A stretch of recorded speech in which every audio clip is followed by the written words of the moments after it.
is what I'm vacuuming today. Here go another bitch recording some shit. Yup.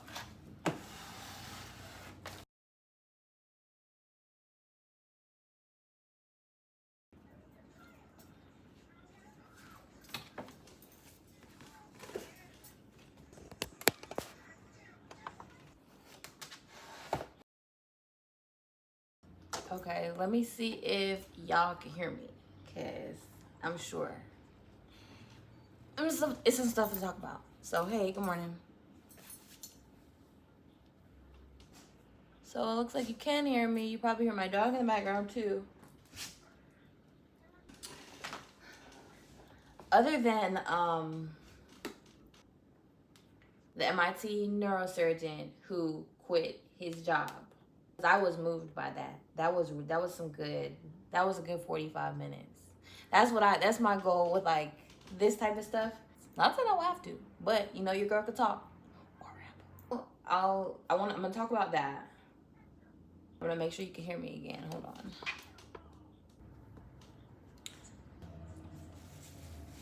So yeah, outside of what's going on, a guy that quit his job, it was just a couple of things that I want to talk about. For one, so much respect and shout out to him for conviction, like knowing in yourself what you need to do. That's actually something he said, which was a takeaway that I was going to talk about, is doing what you need to do, knowing what you need to do, and having the courage to do it without being able to have an explanation. He said that like people were asking him what he was gonna do. People were sitting outside like that car right there is throwing me off. Said, you know, people were asking him like, what's your plans? And initially he was embarrassed because he didn't have a plan. But there go God. You don't have to have no plan when God has his hand on your life and he's directing you. He got the plan. Your plan is gonna suck. Your plan is not going to work. He got the plan. You see it, got the plan. So it was a lot of takeaways. And I think I was about to say, just shout out to him for having that conviction and that courage. Honestly, that's how God talks to you. God, more times than else or not, God is going to be an indwelling voice that comes out. It's not going to be someone walking down the street like, hey, by the way, God told me to tell you, which I always think it's interesting when people will stop with like messages for God. Because sometimes, yes, God will use you to give a message to somebody, but why you think God's gonna come to you with a message for me and not come to me? Now, not everybody is in touch. Some people need that middleman, that person to communicate. But I've always felt like that. Like, why you ain't just call me?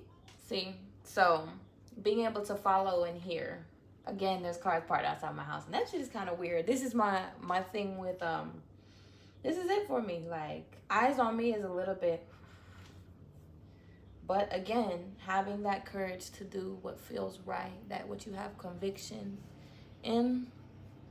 This is me doing it. I've been thinking about it. People ask me, what do I do? I help. So that's what I do.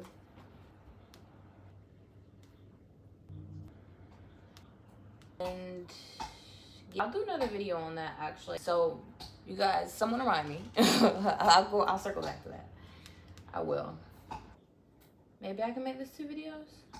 I don't know, because I'm kind of all over the place while I'm talking. But I'm on my lunch hour, so I'll call it that. So he was talking about the problem with the system and how it is,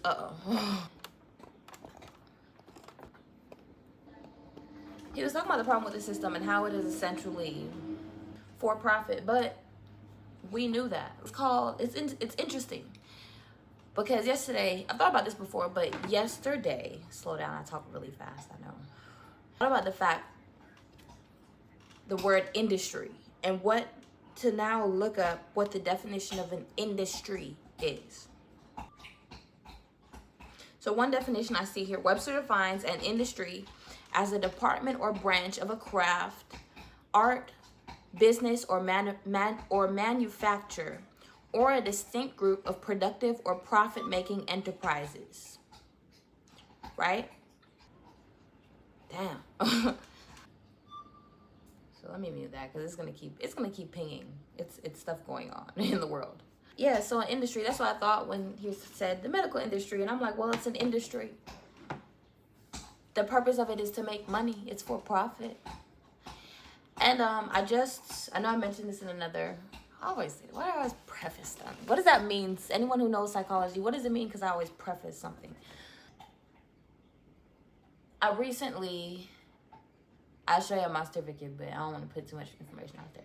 Completed a professional certificate in biotech project management.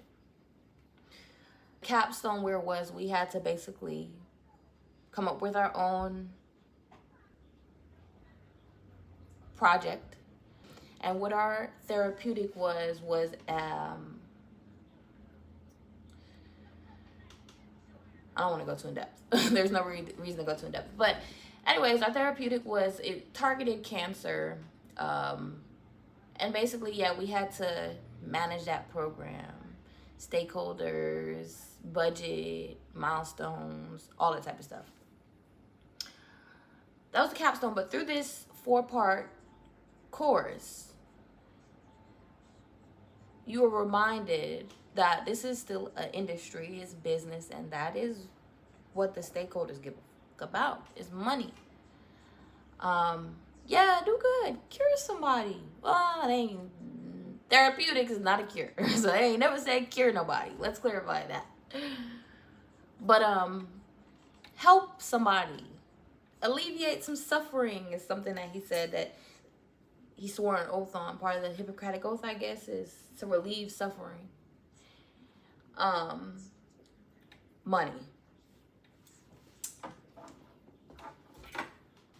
Make sure you can hear me. I hate to be talking all this stuff to y'all and you can't hear me. Everyone else like you. So yeah, alleviate suffering. The medical industry is a for-profit industry. So first is that. And then right next to them is the insurance industry. It's funny because now I'm thinking in the same breath about another post I saw where somebody was speaking about insurance, like car insurance, and they were saying how little people knew. Like, people would expect someone just dropped their car off at the mechanics and said, call my insurance company and tell them to pay for it. And that's not how insurance works at all. Sheesh, yeah, it's crazy. How little due diligence people do. Do your due diligence in everything, please. And this is including with your doctor and with your health. Don't just trust nobody, no entity, no business, because understand, niggas just like it paid. Like, someone ultimately is trying to generate revenue somewhere. So yeah, that's one thing about the insurance industry and the medical industry. He spoke about moral injury, and I've never heard a term before, but I like it. I guess I could try to define what that was. And in my head, moral injury would be where you do something, or you say something, or you act in a way that diminishes or calls into question your morals. And if you keep doing things and it therefore injuring, your moral scale, your moral compass. And he was saying, I don't know, he brought up that term, which I liked. What else did I say? I'm just going to talk on the points he said. Oh, he said he wasn't going to be able to last another 20 years doing that. That it would kill him. And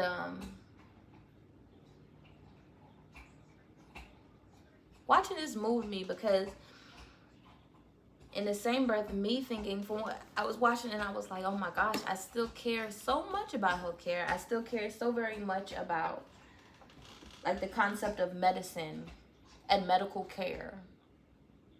But now I think on the fact that, like, maybe God knows that the straight route of going to medical school, becoming a doctor isn't how you need to apply your passion or what is imparted, what's in you. I think about that a lot, and I'm dibble-dabbling with like other stuff, graduate degrees, a PhD. Hey, Dr. B. Yeah, it reminded me how much I care about it and how actually grateful I am just for protection from things that you don't necessarily know were even a thing. You don't even know you got protected from it. I could have got into that field and been just as jaded as not jaded, but maybe jaded. But yeah, because people fail to realize that even with like doctors in the medical field and medicine, that there is protocol. So they have not like an itemized list, but maybe an itemized list. I don't know. I'm not a doctor. Somebody correct me who's in medical school or who's a doctor and knows. But they teach you about specific illnesses and pathologies, things that happen. That's why there's a concept of doctors telling you we don't know, because they ain't never teach us about this shit. Like, no one really this didn't happen to people. Interesting. And in that, any diagnosable illness, there is a protocol with how to treat it. So I could be a doctor and say, I'll give you an example for me. So I was diagnosed with PCOS. This is years ago. Probably at like 19. But then again, it came up, I ended up going to a gynecologist, and probably about early 20s, 23, 24, she tried to put me on metformin, and I'm like, girl, why? Not why, but I can't recall whether she had done a blood test or something. I don't know what exactly it was, but it wasn't like I was diabetic or my glucose was super high, but somehow she got around to, I think I might have just told her I had PCOS. I don't even think it involved a blood test yet, to be honest. And she was like, oh yeah, here goes some of you want to give me, put you on metformin. I'm like, girl, no. For one, I'm not diabetic. You're not going to give me no diabetic medication. No. I'm not getting back on birth control either, because no. I don't, I want to manage my own hormones. I don't want to, because the way, let's say metformin, let's talk about both of those. Or let's talk about the way your body works in general. So your body is adaptive. So, for example, with birth control, it tricks your body into thinking. It supplies it with progesterone, I think, to make your body think that you are effectively pregnant. You're supplementing your body with progesterone. You come off of it. Your body hasn't been making its own progesterone in years. What the fuck? How the fuck I do that again? Or not how I do that again. Don't take me, I'm speaking tongue in cheek, but it impacts the way your body works. Because in the same breath, if there is exogenous, so it's outside of your body, right? Some endocrinologists correct me. But if you're introducing this to your body runs at a certain type of level with everything. There's a homeostasis to what everything should be in your body. And if it's getting 100% or 90% of what the body needs without producing it, it's only going to produce the other 10%. Or it's not going to produce nothing, because your body needs to stay at a certain level. It doesn't want to produce too much. Probably, depending on what we're talking about, there's some type of feedback, I'm sure. That was my, I know I'm talking about ramble, and completely forgot where I was before that, so let me remember. Oh, just about there being a particular protocol, which is why doctors can't be like, all right, you have something. Shout out to that. Go fucking, on top of the fact that people fucking lazy anyways, but change the way you eat, go work out, find a therapist, and you'll be fine. That's not a treatment. A doctor can't say, this is how I treated this patient that presented X, Y, and Z way. Not by itself. Very rarely. They're going to, this is where the pharmaceutical industry comes in and says, we got a pill for that. We got an app for that. They got what? We got something for it. That's how it works. So, I don't want to ramble. But what he talked about So shout out to him for saying he couldn't do that for 20 years. Oh yeah, I had gone into kind of speaking about me. I thank God for just directing my path. I'll say that about that. He said, I knew that I was dying. He knew that he was dying. It's crazy. It's interesting to say. And some people ignore that little quiet thing because it be quiet. It's not like you're falling over with a heart attack, but it's like, damn, a piece of you. People say that. Like, oh, a piece of me died when, like, a piece of every time you go on that motherfucker and you be like, you know? So, shout out to him for honoring that. Honor that. He said, do what you know you need to do. Do what you know you need to do, for real. For real, for real.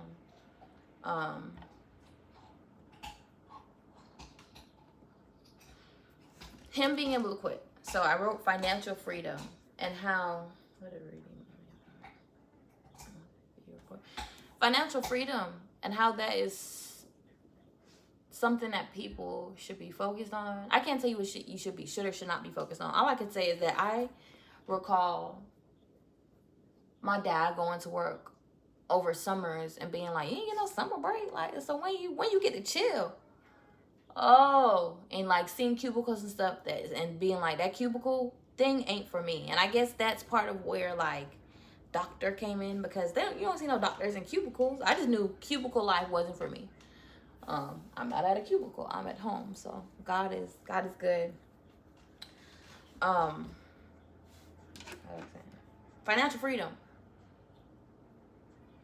Somebody said that they kind of trick you with the whole 65 thing because the life expectancy is like, I don't know how old. Is in your 70s or something? I don't know. That's horrible. Well, I don't know. God bless every year, every minute you get.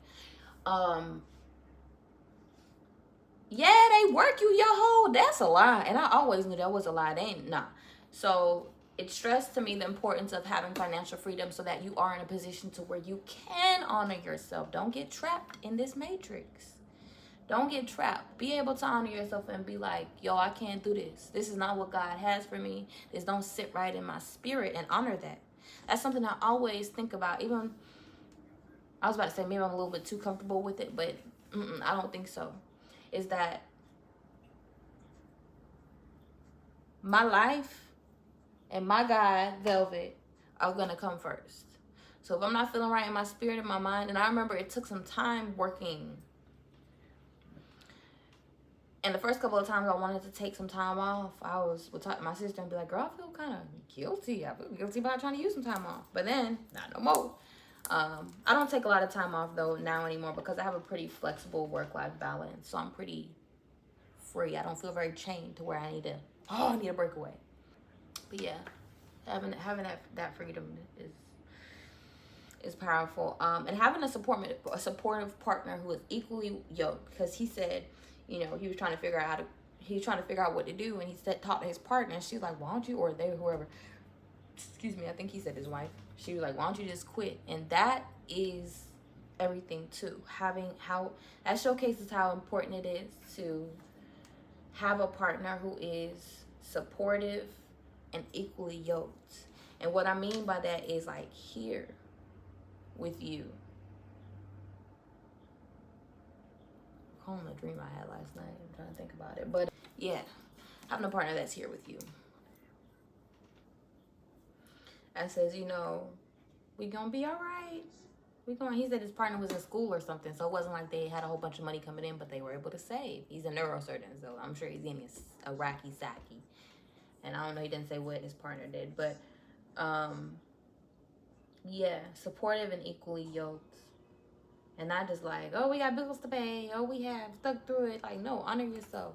Because this is God body, and you're here to do God work. You're not here just to work somebody's job, because really that's what you're doing. You working somebody's job and making somebody money, and don't believe that's all you're here to do. That's a side quest that someone tricked you into thinking was your whole life. And that's not even a side quest. Somebody just like kidnapped you and said work. Like, that's horrible. But yeah, don't get tricked. Like, do your refinement and your building and your work on self, on your generation, on your generation, on your bloodline. Yeah, that's the work you really need to do. Your spiritual work. Honoring yourself outside of the matrix and job. That's literally what I just said. not having a plan. He said he didn't have a plan and it was freeing. Yeah, like you don't have to have it, because you realize that plan is a part of the matrix. It's a part of something that's not real. You're over here planning for something that's not even like real. Step away from it. And so he was in the mountains in this video. Y'all saw it, I guess. If you didn't see it, go see it. Maybe I can tag it if I can. But in this video, he was in the mountains with all these, for one, I know he got iron patients or whatever you call it, because it was so many mosquitoes. And he was, I'm watching it like this. I'm watching it like that. And he's not moving half as much. I was swatting away. Midlife crisis. Somebody said that it was a midlife crisis. And, ooh, here go a gem. Those things don't be crises at all. That's a lie that they tell you so like you're awakening in your moments to where you're like, wait, what the fuck is going on? This shit is the matrix. Something is wrong. They tell you, oh no, it's a crisis. You'll be okay. No, it's not a crisis.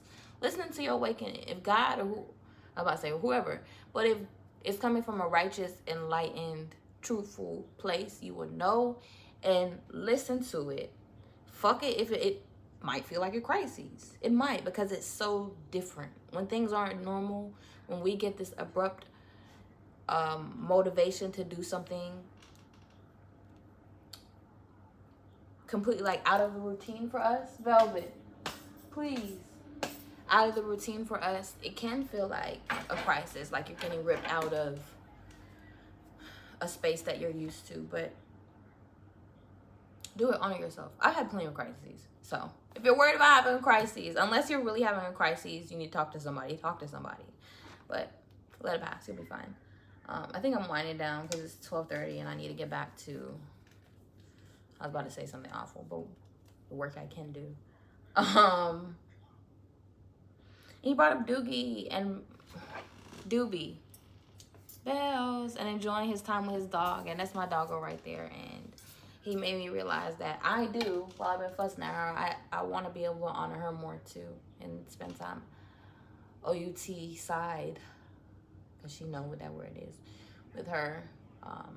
That's important, you know, living in the now and living in the real world. And it's not just about work, like for real. It's not just about getting money, paying bills. Do what you need to do. Do what you need to do. And I thank God for letting me even just speak right now into this camera. And it feels aligned. It feels like what I need to do. No one might watch it ever. The world might see it. But do what you know you need to do, okay?